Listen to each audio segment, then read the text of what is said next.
tsika tokantrano.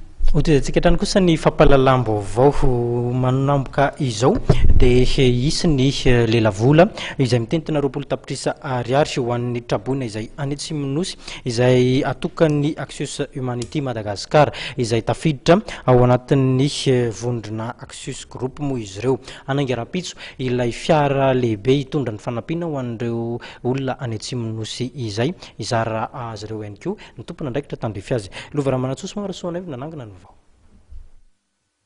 Hitondra ny anjara biriky ny amin'ny fanampinareo ny arambona any atsimo noho ny fandalovan'ilay rivotoza arona ny Axius Humanity Madagascar rantsana sosialy ao anivon'ny Axius Group ka hanokana fanampiana izay mitentina roapolo tapitrisa ariary.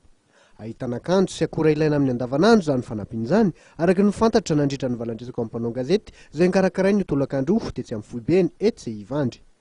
Roalina mahery ny vona ny trabony zany any amin'ny toerana any no maty moa dia fantatsika fa eo amin'ny 7 eo ary maro no tratran'iny rivotosa arona iny satria tsy dia eo tioliara ihany fa na dia amin'ny andro azo na ny petioka na ny fortafin dia efa votaoly fa noho ny revion-paritany anankiray ohatra ny toliara ny tena koa dia ohatra ny lasa nitodidoantsika zany kanefa atao hoe manetsabe moa ho avy fa izay aloha no tsy maintsy atao voalohany.